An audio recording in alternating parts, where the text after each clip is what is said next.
Saludo a todos los hermanos que se han integrado después de haberse iniciado este culto. Que el Señor les bendiga. Tenemos una buena asistencia para febrero y para pandemia en esta mañana. ¿Ah? Y en fase 2. Sí, buena asistencia.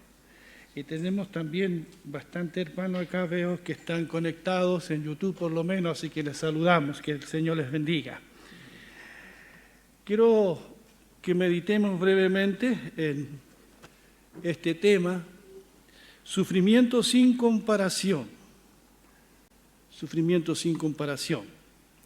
Y basado en Lamentaciones 1:12 que leeré más adelante. Frente al dolor, frente al sufrimiento, podemos exagerar o podemos resistir estoicamente. Muchas veces se ha dicho que el Calvario se lleva por dentro. Pero el dolor es real, sea un dolor leve o cruel. Y los seres humanos somos muy distintos en la forma de sentir el sufrimiento o expresarlo. Personas que pueden estar viviendo la misma experiencia, pero sienten de manera diferente. Existe un libro escrito hace tantos siglos, pero su lamento es tan actual. La Biblia, a pesar de ser un libro viejo, antiguo, es un libro que se conecta con nuestro tiempo, porque es la palabra de Dios. Amén. Y las lamentaciones de Jeremías son muy conocidas. Ya Nehemías había escrito un lamento por la muerte del rey Josías. Allí en 2 de Crónicas 35:25 dice: Jeremías compuso en honor de Josías un lamento por su muerte. Esos cantos se hicieron populares en Israel y están escritos en el libro de lamentos. Así que Jeremías no solamente escribe las lamentaciones, sino que también escribió muchas otras lamentaciones interesantes. Pero las lamentaciones que encontramos en el libro con ese nombre no es por la muerte de Josías, sino por la destrucción de la gran ciudad de Jerusalén, por el dolor que causó el exilio de los judíos a Babilonia. Realmente, la invasión babilónica fue un acontecimiento horrible para el pueblo judío. Ocurrió allá por el año 587 a.C. Y cuando uno lee el relato de que está en Reyes, en Crónicas, y lee las lamentaciones de Jeremías en el contexto de esa invasión, se da cuenta cuánto sufrieron las madres especialmente, las madres que estaban embarazadas. ¿Cuánto sufrieron sus hijos, sus niños? También se habla del sufrimiento de los ancianos. Fue horrible. Por eso, en el Salmo 137, hay allí un relato cuando ya el pueblo está cautivo en Babilonia. Y dice: nos sentábamos junto a los ríos de Babilonia y llorábamos acordándonos de Sión, de Jerusalén. Allí en los sauces de la ciudad colgamos nuestras arpas. Allí los que nos capturaron nos pedían que cantáramos. Nuestros opresores nos pedían que estuviéramos alegres, que cantáramos canciones que hablaran de Sión. Pero no podíamos cantar las canciones de alabanza al Señor en un lugar extraño. Eso dice el Salmo 137 para que de alguna manera entendamos el dolor de estos cautivos que no tenían ganas de cantar. Y yo sé que en más de alguna ocasión algunos de nosotros nos hemos sentido igual que estas personas. Y si alguien se está sintiendo igual, que nos está escuchando a través de las redes o aquí, no nos debiéramos de alguna manera preocupar por eso delante del Señor. Delante del Señor. Debemos llorar y afligirnos delante de la presencia del Señor, porque su misma palabra dice que hay tiempo para todo. En Eclesiastés 3:4 dice, hay un tiempo para llorar. Y a veces hay que tomarse ese tiempo para llorar. Así que si estás pasando por una aflicción, un dolor que te parece que nadie más lo ha pasado, es tiempo de llorar. Pero también dice la Escritura que hay tiempo para reír también. Y hay un tiempo para estar triste, ¿por qué no? ¿Los cristianos pueden estar tristes? Sí. No es ser menos espiritual de expresar una tristeza profunda. Y dice que hay tiempo después para bailar de alegría. Yo sé que muchos de nosotros en más de alguna ocasión, al igual que ese pueblo, hemos colgado nuestras arpas en los sauces. Hemos colgado nuestros instrumentos de música, hemos guardado silencio, no hemos querido cantar. Y eso está bien también. No nos hace menos espirituales, solo nos recuerda que somos seres humanos. Si alguna vez nuestros músicos, y yo les felicito por su fidelidad en el verano, como diría alguien, pocos pero buenos, ¿no? Es para darles ánimo. Si alguna vez quizás han venido sin ganas de cantar, ¿o no? Betty quizás no ha querido tocar el piano, que lo toca tan lindo. ¿Por qué no? ¿Ustedes creen que yo siempre he querido predicar?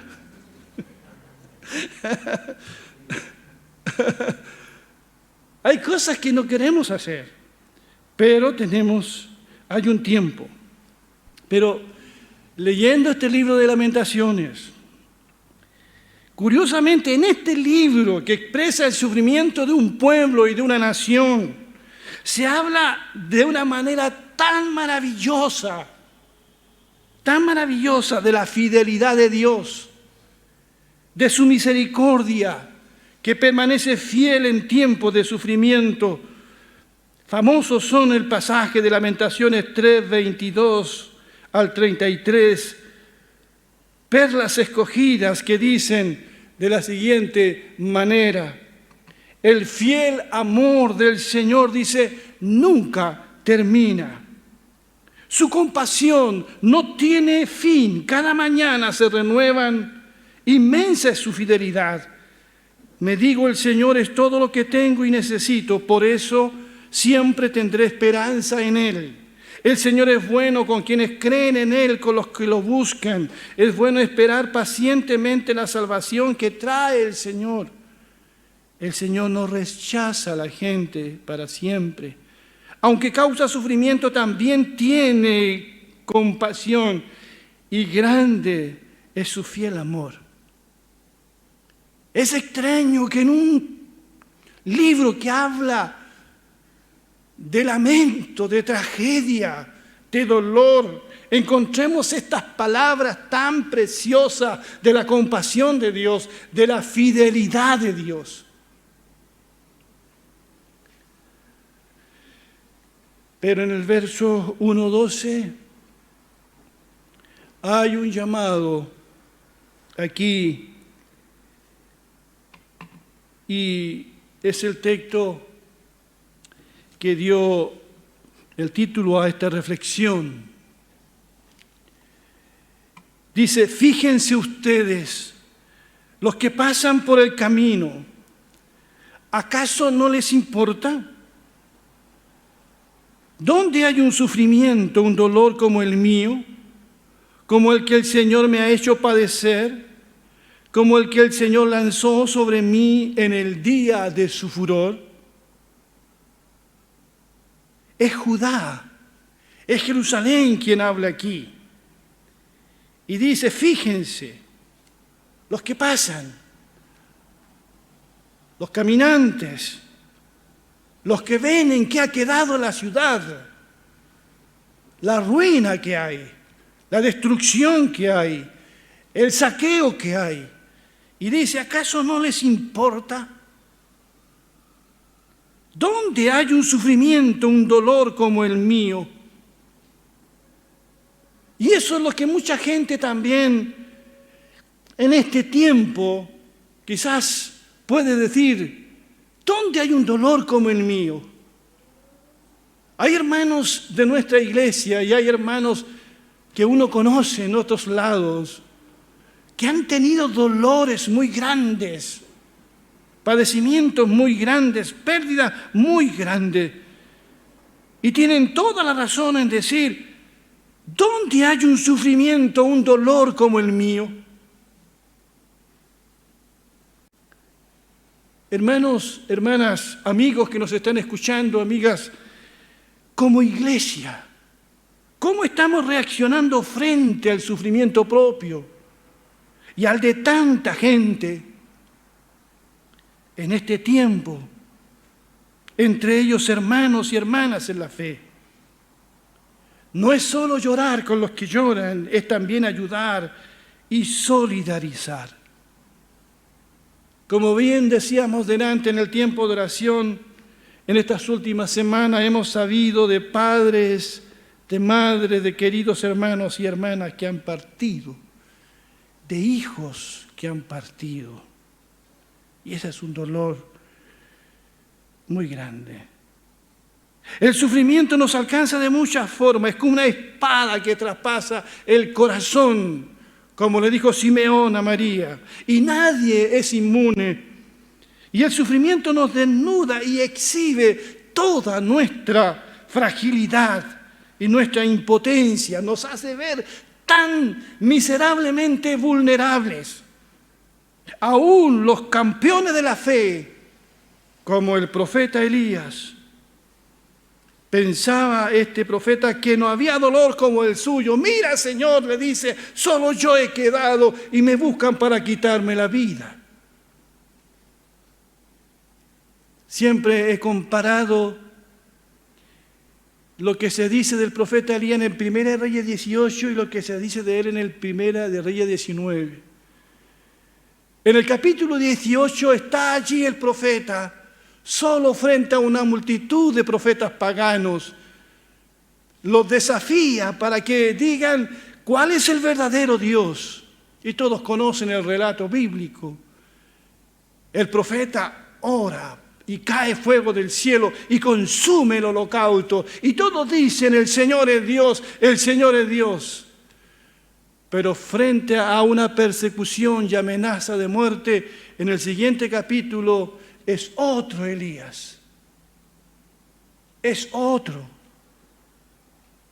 Tirado bajo un árbol, quiere morirse. Se siente el peor de todos. Así pasa con nosotros. El verso 1:12 que acabo de leer, que lo tienen ahí frente a ustedes, algunos lo aplican a nuestro Señor Jesucristo. Un pasaje mesiánico. Y lo leeré, pero lo leeré en otra versión. Mantengan la que está allí, ahí frente a ustedes. Dice, todos ustedes que pasan y me ven, ¿por qué gozan el verme sufrir? ¿Dónde han visto a alguien que sufra tanto como yo? Cuando Dios se enojó conmigo, me mandó este sufrimiento. Hermanos, amada iglesia, es imposible leer esto y no pensar en nuestro Señor Jesucristo cuando está en la cruz. Jesús pende de una cruz y muchos pasan por allí y menean la cabeza y se burlan del sufrimiento del Señor y dicen sarcásticamente: a otro salvó este, ¿por qué no se salva a sí mismo? ¿Por qué no baja de la cruz y creeremos en Él? No se compadecen del sufrimiento de nuestro amado Señor. Todos ustedes que pasan y me ven, ¿por qué gozan al verme sufrir?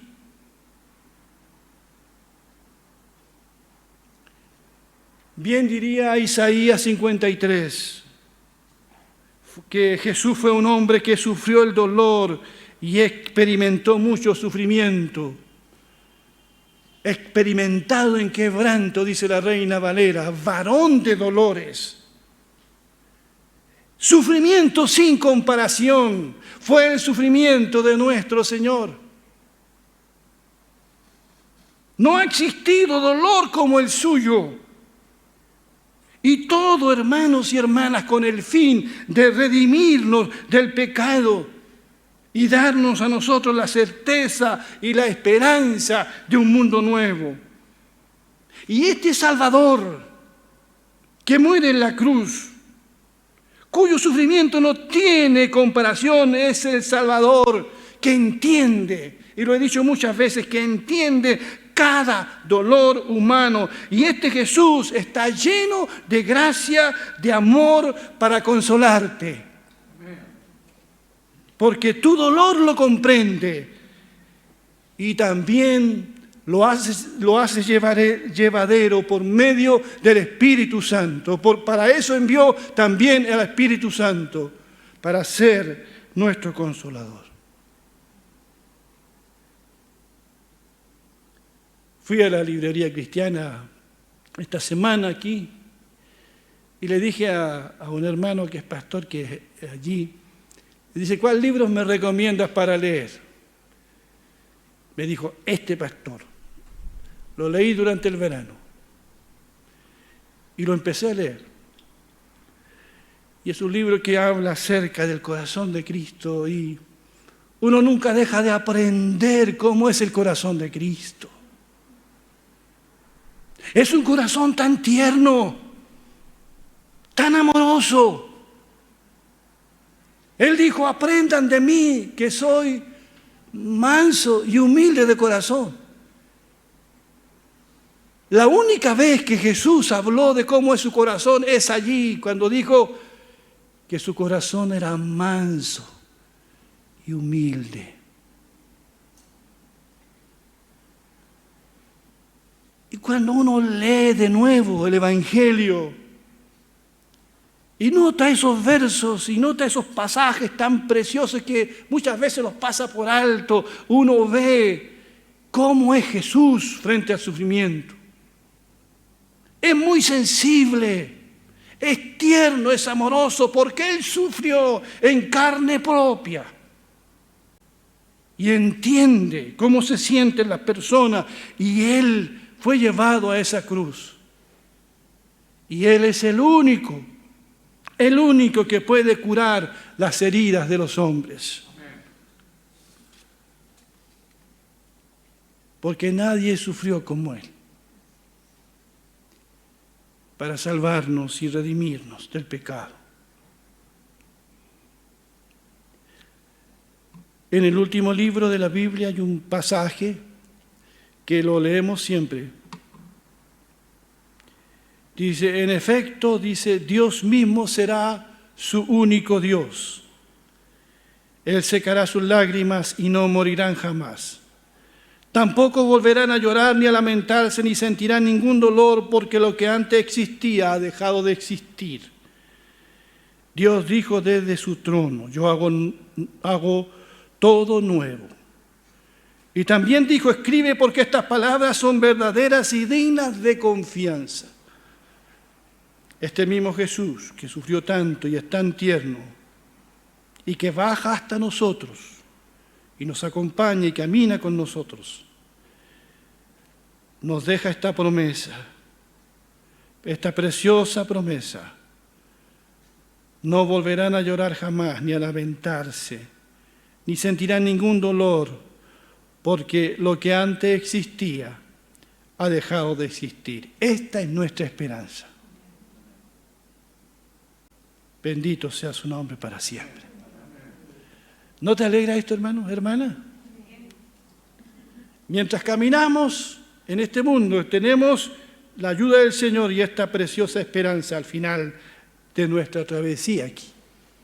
Por eso, ánimo, iglesia, sigamos adelante, afligiéndonos por lo que está pasando. No debemos ser indiferentes a lo que está pasando en esta ciudad en la que nosotros vivimos. Cuánto dolor, cuánta desesperanza. Recién comentaba con Carlitos esta mañana. Perdón, Carlos, porque Carlitos es el hijo, ¿cierto, Carlos? Con Carlos, de los cambios que ha tenido esta ciudad. Oremos por ella, que no seamos indiferentes, pero que eso no nos paralice, porque Dios está con nosotros y la iglesia debe seguir adelante. No sé si los músicos, algunos sabían, el 30 de enero recién pasado, el pastor y músico Alejandro Alonso, busque sus canciones en YouTube, son preciosas. Murió a los 69 años, pero no la busque ahora. Murió a los 69 años. Tras sufrir un paro cardíaco, eso comunicó su esposa, Pamela. Compartimos con él en Iquique cuando le invitamos. Un precioso pastor, excelente músico, creo que era de origen mexicano, pero estuvo radicado en Chile un tiempo. Él cantaba una hermosa canción, que aquí también cantamos, y se la enseñé a los músicos en ese tiempo, y siempre la hemos cantado. Yo quisiera que termináramos cantando esa canción, que está basada en el Salmo 61, cuyos primeros versos dicen: oye, oh Dios, mi clamor, a mi oración atiende. Desde el cabo de la tierra clamaré a ti cuando mi corazón desmayare. Llévame a la roca que es más alta que yo, porque tú has sido mi refugio y torre fuerte delante del enemigo. Pongámonos de pie, cantemos esta oración y después vamos a orar.